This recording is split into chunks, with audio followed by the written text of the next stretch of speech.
கருணை மதிப்பெண்ணை ரத்து செய்ததன் மூலம் நீட் தேர்வு முறைகேடு விவகாரத்தில் இருந்து மத்திய அரசு நழுவ பார்ப்பதாக முதலமைச்சர் மு க ஸ்டாலின் குற்றம் சாட்டியுள்ளார். இது தொடர்பாக எக்ஸ் தளத்தில் பதிவிட்டுள்ள அவர், கருணை மதிப்பெண்ணை ரத்து செய்ய ஒப்புக்கொண்டதன் மூலம் தங்களது இயலாமையை மத்திய அரசு மீண்டும் வெளிப்படுத்தியுள்ளதாக குறிப்பிட்டுள்ளார்.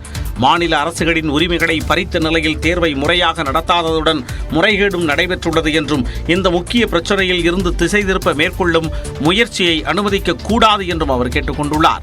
மத்திய அரசின் இயலாமைக்கும் லட்சக்கணக்கான மாணவர்கள் மீது அக்கறை செலுத்தாமல் இருப்பதற்கும் கண்டனம் தெரிவிப்பதாக முதலமைச்சர் தெரிவித்துள்ளார். மேலும் MBBS படிப்பு மாணவர் சேர்க்கை முறையை முடிவு செய்ய மாநில அரசுகளுக்கு மீண்டும் அதிகாரம் வழங்குவதே இதற்கான ஒரே தீர்வாக இருக்கும் என்று முதலமைச்சர் மு க ஸ்டாலின் கூறியுள்ளார். விழுப்புரம் மாவட்டம் விக்கிரவாண்டி இடைத்தேர்தலுக்கான வேட்புமனு தாக்கல் இன்று தொடங்குகிறது. திமுக MLA-வாக இருந்த புகழேந்தி உடல்நலக் குறைவால் உயிரிழந்த நிலையில் விக்கிரவாண்டி சட்டமன்ற தொகுதிக்கு ஜூலை 10ஆம் தேதி இடைத்தேர்தல் நடைபெறவுள்ளது. இதற்கான வேட்புமனு தாக்கல் இன்று காலை 11 மணிக்கு தொடங்குகிறது. வரும் 21ஆம் தேதி வரை வேட்புமனு தாக்கல் செய்வதற்கு அவகாசம் வழங்கப்பட்டுள்ள நிலையில் 24ஆம் தேதி மனுக்கள் பரிசீலிக்கப்பட உள்ளன. வேட்புமனுக்களை திரும்பப் பெறுவதற்கு வரும் 26ஆம் தேதி கடைசி நாளாக தேர்தல் ஆணையம் அறிவித்துள்ளது. இந்நிலையில் வேட்புமனு தாக்கல் தொடங்குவதை ஒட்டி விக்கிரவாண்டி வருவாய் வட்டாட்சியர் அலுவலகத்தில் கண்காணிப்பு கேமராக்கள் பொருத்தப்பட்டு போலீஸ் பாதுகாப்பு போடப்பட்டுள்ளது. வேட்புமனு தாக்கலின் போது வேட்பாளருடன் 4 பேர் மட்டுமே அனுமதிக்கப்படுவார்கள் என்று அறிவிக்கப்பட்டுள்ளது. இதனிடையே இடைத்தேர்தலுக்கான மின்னணு வாக்குப்பதிவு இயந்திரங்கள் திருக்கோவிலூரில் இருந்து கொண்டு செல்லப்பட்டு விக்கிரவாண்டி வருவாய் வட்டாட்சியர் அலுவலகத்தில் பாதுகாப்பாக வைக்கப்பட்டுள்ளன.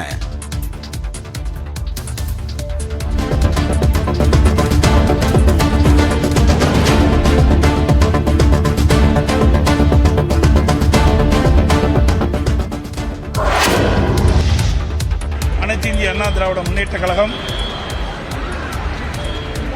2019 நாடாளுமன்ற தேர்தலில் பெற்ற வாக்குகளை விட 1% வாக்கு கூடுதலாக பெற்றிருக்கின்றது.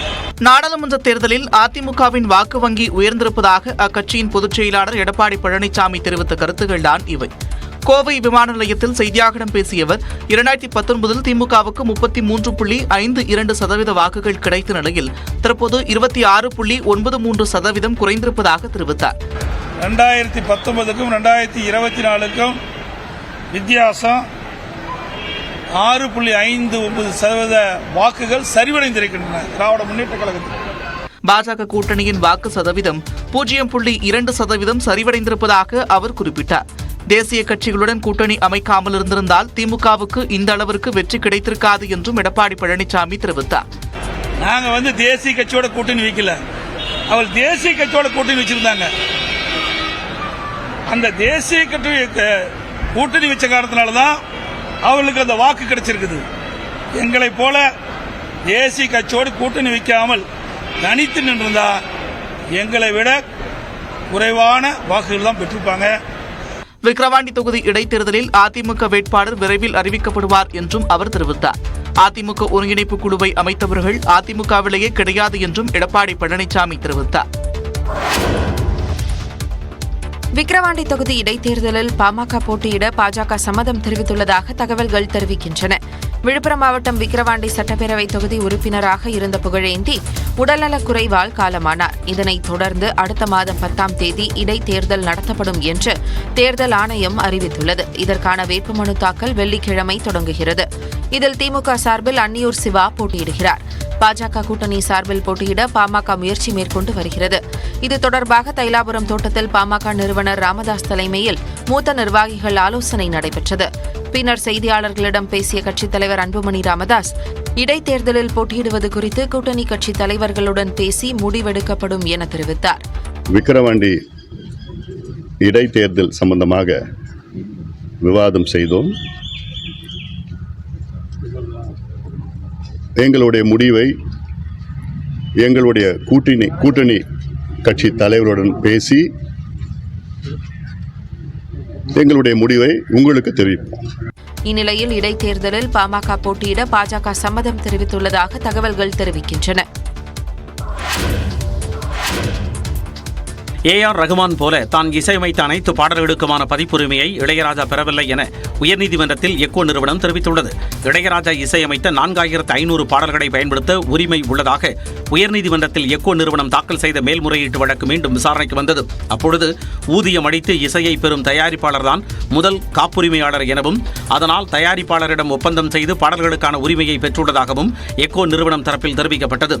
இசையை திரித்தாலோ அல்லது பாடல் வரிகளை மாற்றினாலோ மட்டும்தான் இளையராஜா தார்மீக உரிமையை கோர முடியும் எனவும் குறிப்பிடப்பட்டது. மேலும் இசையமைப்பாளர் ஏ.ஆர். ரகுமான் பதிப்புரிமையை யாருக்கும் வழங்குவதில்லை எனவும் ஆனால் பதிப்புரிமை தொடர்பாக தயாரிப்பாளருடன் இளையராஜா எந்த ஒப்பந்தமும் செய்து கொள்ளவில்லை எனவும் எக்கோ நிறுவனம் தரப்பில் கூறப்பட்டது.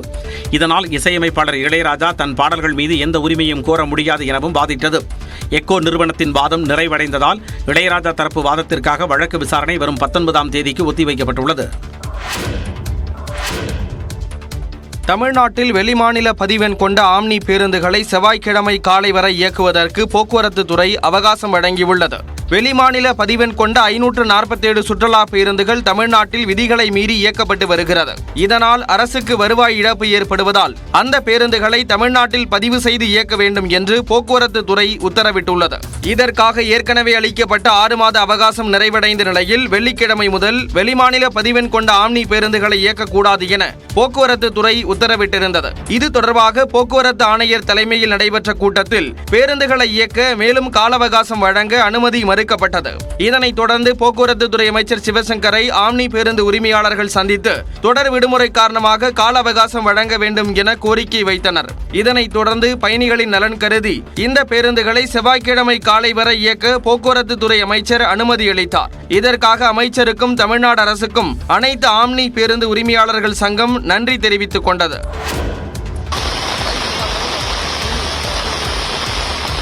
சென்னை மற்றும் அதன் சுற்றுவட்டார பகுதிகளில் நேற்று பரவலாக மழை பெய்தது. தியாகராய நகர், வடபழனி, சாலிகிராமம், நுங்கம்பாக்கம், தேனாம்பேட்டை, அடையாறு, ராயப்பேட்டை, பெசன்ட் நகர் பகுதிகளில் மிதமான மழை பெய்தது.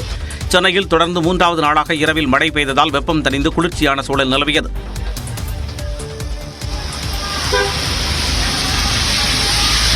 திருப்பூர் மற்றும் அதன் சுற்றுவட்டார பகுதிகளான அவிநாசி, பெருமாநல்லூர் உள்ளிட்ட பகுதிகளிலும் மழை பொழிந்தது. சேலம் மாவட்டம் எடப்பாடி, கொங்கனாபுரம், செட்டிமாங்குறிச்சி உள்ளிட்ட பல்வேறு பகுதிகளில் திடீரென கனமழை பெய்தது. சுமார் 1 மணி நேரத்திற்கு மேலாக பெய்த கனமழையால் நகரின் பல்வேறு இடங்களில் தாழ்வான பகுதிகளில் மழைநீர் தேங்கியது. பிரதான சாலைகளில் மழைநீர் ஆறு போல் ஓடியதால் வாகன ஓட்டிகள் சிரமமடைந்தனர். சேலத்தில் அஸ்தம்பட்டி, கோரிமேடு, வின்சன், 4 ரோடு, அரிசிப்பாளையம், புதிய பேருந்து நிலையம் உள்ளிட்ட மாநகரின் பல்வேறு பகுதிகளில் சுமார் அரை மணி நேரம் பெய்த மழையால் வெப்பம் தணிந்து குளிர்ச்சியான சூழல் நிலவியது.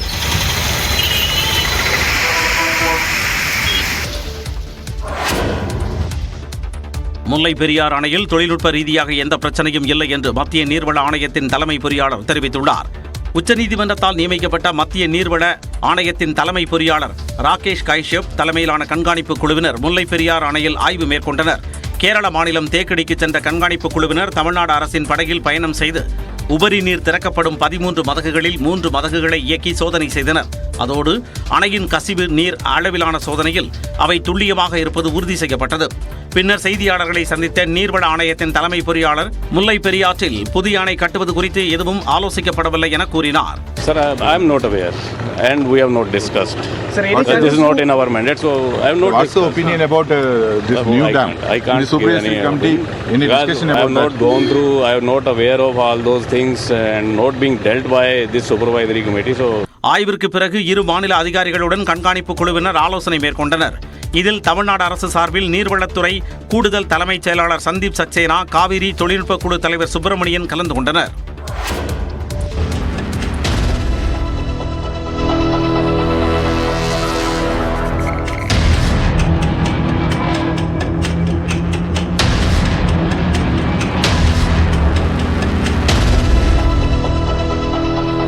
கும்பகோணம் பேருந்து நிலையத்தில் தனியாக அமர்ந்து செல்போனில் பேசிக் கொண்டிருந்தவரிடம் செல்போன் பறிக்கப்பட்ட சிசிடிவி காட்சிதான் இது. தஞ்சாவூர் மாவட்டம் கும்பகோணம் புதிய பேருந்து நிலையத்தில் இரவு நேரத்தில் ஒருவர் தனியாக அமர்ந்து செல்போனில் பேசிக் கொண்டிருந்தார். அப்போது அந்த வழியாக இருசக்கர வாகனத்தில் வந்த 2 இளைஞர்கள் தனியாக அமர்ந்து செல்போனில் பேசிக் கொண்டிருந்த நபரை நோட்டமிட்டு நைசாக செல்போனை பறித்து சென்றனர். இதனால் அதிர்ச்சி அடைந்த செல்போன் உரிமையாளர் அந்த இளைஞர்களை விரட்டி பிடிக்க முயன்ற போது தவறி கீழே விழுந்தார். இது தொடர்பான சிசிடிவி காட்சி வெளியாகி பரபரப்பை ஏற்படுத்தியுள்ளது.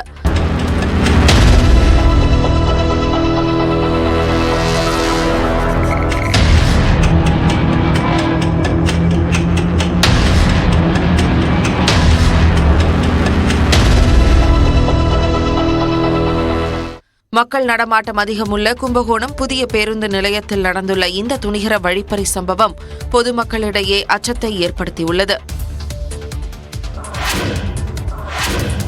தேசிய பாதுகாப்பு ஆலோசகர் அஜித் தோவல், பிரதமரின் முதன்மை செயலாளர் பி.கே. மிஸ்ரா ஆகியோரின் பதவிக்காலத்தை நீட்டித்து பணி நியமனங்களுக்கான அமைச்சரவை ஒப்புதல் அளித்துள்ளது.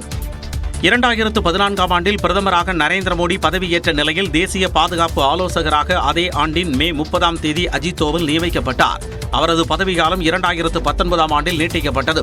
தற்பொழுது மோடி தலைமையிலான அரசு மீண்டும் பதவியேற்றுள்ள நிலையில் தேசிய பாதுகாப்பு ஆலோசகர் அஜித் தோவலின் பதவிக்காலம் 3வது முறையாக நீட்டிக்கப்பட்டுள்ளது. இதேபோல பிரதமரின் முதன்மை செயலாளராக 2019ஆம் ஆண்டு செப்டம்பர் மாதம் 11ஆம் தேதி நியமிக்கப்பட்ட பி.கே. மிஸ்ராவின் பதவிக்காலமும் நீட்டிக்கப்பட்டுள்ளது. இந்த இருவரின் பணி நீட்டிப்புக்கும் பணி நியமனங்களுக்கான மத்திய அமைச்சரவை ஒப்புதல் அளித்துள்ளது. அதில் பிரதமரின் பதவிக்காலம் வரை அல்லது மறு உத்தரவு வரும் வரை இந்த பணி நீட்டிப்பு அமலில் இருக்கும் என்று தெரிவிக்கப்பட்டுள்ளது. இதேபோல பிரதமரின் ஆலோசகர்களாக முன்னாள் IAS அதிகாரிகளான அமித் காரே, தருண் கபூர் ஆகியோர் நீடிப்பார்கள் என்றும் அறிவிக்கப்பட்டுள்ளது. கர்நாடக முன்னாள் முதலமைச்சர் எடியூரப்பாவுக்கு எதிராக ஜாமீனில் வெளிவர முடியாத பிடிவாரண்ட் பிறப்பிக்கப்பட்டுள்ளது. பாஜக மூத்த தலைவரும் கர்நாடக மாநில முன்னாள் முதலமைச்சருமான எடியூரப்பா தனது வீட்டிற்கு உதவி கேட்டு வந்த 16 வயது சிறுமியை பாலியல் ரீதியாக துன்புறுத்தியதாக அவரது தாயார் புகார் அளித்திருந்தார். அதன் அடிப்படையில் 81 வயதான எடியூரப்பா மீது போக்சோ வழக்கு பதிவு செய்யப்பட்டது. இதனிடையே புகார் அளித்திருந்த சிறுமியின் தாய் மர்மமான முறையில் உயிரிழந்தார். இந்நிலையில் வழக்கை விசாரித்து வரும் கர்நாடக CID விசாரணைக்கு ஆஜராக வேண்டுமென எடியூரப்பாவிற்கு சம்மன் அனுப்பியது. ஆனால் டெல்லியில் உள்ள எடியூரப்பா CID விசாரணைக்கு ஆஜராகவில்லை. இதையடுத்து அவரை கைது செய்ய அனுமதி கோரி CID தரப்பில் நீதிமன்றத்தில் மனு தாக்கல் செய்யப்பட்டது. இந்த மனு மீதான உத்தரவு பிறப்பித்த நீதிமன்றம் எடியூரப்பாவுக்கு எதிராக ஜாமீனில் வெளிவர முடியாத பிடிவாரண்ட் பிறப்பித்துள்ளது. குறிப்பிட்ட செல்போன் எண்களை ஒரே நபர் தொடர்ந்து பல ஆண்டுகள் வைத்துக் கொள்ள தனி கட்டணம் வசூலிக்க தொலைத்தொடர்பு ஒழுங்குமுறை ஆணையம் திட்டமிட்டுள்ளது. பொதுமக்கள் தற்போது செல்போன்களில் பேச ரீசார்ஜ் செய்து கொள்வது போல இனி செல்போன் எண்களை நீண்ட காலம் தொடர்ந்து பயன்படுத்தவும் தனி கட்டணம் வசூலிக்க ட்ராய் புதிய திட்டம் தீட்டியுள்ளது. புதிய டெலிகாம் சட்டம் கடந்த ஆண்டு டிசம்பரில் அறிமுகப்படுத்தப்பட்டது. இதன்படி செல்போன் எண்களை மக்களுக்கு அளிக்கும் நிறுவனங்களுக்கோ அல்லது பொதுமக்களுக்கோ தனி கட்டணம் விதிக்கவும் ட்ராய் புதிய பரிந்துரை அளித்துள்ளது. அப்படி தனி கட்டணம் வசூலிக்கும் பட்சத்தில் அதனை நிறுவனங்கள் வாடிக்கையாளர்களிடமிருந்து வசூலிக்கும் என்று கூறப்படுகிறது. உதாரணமாக 2 சிம் கார்டுகளில் ஒன்றை மட்டும் சிலர் அடிக்கடி பயன்படுத்தும் நிலையில் மற்றொரு எண்ணை குறைவாகவே பயன்படுத்தி வருகின்றனர். குறைந்த பயன்பாட்டில் உள்ள எண்களை வேறு நபருக்கு ஒதுக்காமல் இருக்க தனி கட்டணம் வசூலிக்கலாம் என்று மத்திய அரசிடம் ட்ராய் பரிந்துரைத்துள்ளது. ஆஸ்திரேலியா, சிங்கப்பூர் உள்ளிட்ட நகரங்களில் இந்த தனி கட்டணம் வசூலிக்கப்படுவதையும் ட்ராய் சுட்டிக்காட்டியுள்ளது. ஒரு முறை கட்டணம் வசூலிப்பதா இல்லை ஆண்டுக்கு ஒரு முறை கட்டணம் வசூலிப்பதா என இன்னும் முடிவு இறுதியாகவில்லை. தூத்துக்குடி மாவட்டம் திருச்செந்தூர் அருகே ஊராட்சி மன்ற தேர்தலில் வென்றவர் மறுவாக்கு எண்ணிக்கையிலும் ஒரு வாக்கு வித்தியாசத்தில் வெற்றி பெற்ற சுவாரஸ்யம் நிகழ்ந்துள்ளது. 2019ஆம் ஆண்டு ஊரக உள்ளாட்சி தேர்தல் நடந்தபோது தூத்துக்குடி மாவட்டம் காயாமொழி ஊராட்சியில் தேர்தல் நடந்தது. இதில் மொத்தம் 3088 வாக்குகள் பதிவான நிலையில் ராஜேஸ்வரன் 1071 வாக்குகளும், எதிர்த்து நின்ற முரளி மனோகரன் 1070 வாக்குகளும் பெற்றனர். இதனால் ஒரு வாக்கு வித்தியாசத்தில் ராஜேஸ்வரன் வெற்றி பெற்றார். இதற்கிடையில் வாக்கு எண்ணிக்கையில் குளறுபடி ஏற்பட்டதாக முரளி மனோகரன் வழக்கு தொடர்ந்தார். வழக்கை விசாரித்த நீதிபதி உத்தரவின் பேரில் மறு வாக்கு எண்ணிக்கை நடந்தது. 3 மணி நேரத்திற்கும் மேலாக நடந்த எண்ணிக்கையில் 105 ஓட்டுகள் செல்லாதவையாக அறிவிக்கப்பட்டன. பேர் பக்கத்தில் ஒரு போர்டு மட்டும் இருப்பதனால் அதை செல்லாத ஓட்டுக்காக கணக்கெடுக்கிறார்கள். ஆனால் அதே சமயத்தில் இன்னொரு வாக்குச்சீட்டில் அவர் பெயரிலும் ஒரு மை விழுந்துள்ளது. அதுக்கு அடுத்த வேட்பாளர் இதில் மை உள்ளது. அது செல்லாத ஓட்டு என்று நாங்கள் கணக்கெடுக்கும் போது இல்லை, அது அவர் ராஜேஸ்வரன் என்பதற்கு சொந்தமான ஓட்டு என்று அவர் கணக்கில் சேர்க்கிறார்கள். எனினும் ராஜேஸ்வரன் 1069 வாக்குகளும், முரளி மனோகரன் 1068 வாக்குகளும் பெற்றதால் மீண்டும் ஒரு வாக்கு வித்தியாசத்தில் ராஜேஸ்வரனே வெற்றி பெற்றார். இந்நிலையில் மறு வாக்கு எண்ணிக்கையில் அதிகாரிகள் பாரபட்சம் காட்டியதாக முரளி மனோகர் குற்றஞ்சாட்டினார். மீண்டும் மறுவாக்கு எண்ணிக்கை நடத்த வேண்டும் எனவும் முரளி மனோகரன் தரப்பில் கோரிக்கை விடுக்கப்பட்டுள்ளது. T20 உலகக்கோப்பை கிரிக்கெட் தொடரில் நெதர்லாந்து அணியை 25 ரன்கள் வித்தியாசத்தில் வங்கதேச அணி வீழ்த்தியது. வட அமெரிக்காவின் செயின்ட் வின்சென்டில் உள்ள கிங்ஸ்டவுன் நகரில் நடைபெற்ற போட்டியில் நெதர்லாந்து மற்றும் வங்கதேச அணிகள் பல பரீட்சை மேற்கொண்டன. டாஸ் வென்ற நெதர்லாந்து அணி முதலில் வங்கதேசத்தை பேட்டிங் ஆட அழைத்தது. அதன்படி முதலில் பேட்டிங் செய்த வங்கதேச அணி 20 ஓவர் முடிவில் 5 விக்கெட் இழப்பிற்கு 159 ரன்கள் எடுத்தது. அந்த அணியில் அதிரடியாக விளையாடிய ஷாஹிப் 46 பந்துகளில் 64 ரன்கள் எடுத்து ஆட்டமிழக்காமல் இருந்தார். 160 ரன்கள் எடுத்தால் வெற்றி என்ற இலக்குடன் களமிறங்கிய நெதர்லாந்து வீரர்கள் முதல் 10 ஓவரில் சிறப்பான அடித்தளத்தை அமைத்தனர். ஆனால் அடுத்த ஒரு சில ஓவர்களிலேயே தடுமாறிய நெதர்லாந்து அணி அடுத்தடுத்து விக்கெட்டுகளை பறிகொடுத்தது.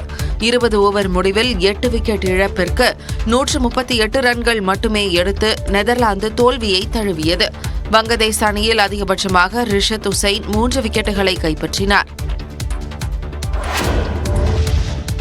20 ஓவர் உலகக்கோப்பை கிரிக்கெட் தொடரில் ஓமனை ஊதி தள்ளிய இங்கிலாந்து அணி அடுத்த சுற்றுக்கான வாய்ப்பை வலுப்படுத்தியது. கரீபியன் தீவுகளில் உள்ள ஆன்டிகுவாவில் நடைபெற்ற லீக் போட்டியில் இங்கிலாந்து அணி ஓமனை எதிர்கொண்டது.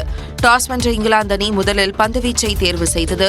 அதன்படி பேட்டிங்கை தொடங்கிய ஓமன் அணி இங்கிலாந்தின் பந்துவீச்சை எதிர்கொள்ள முடியாமல் திணறியது.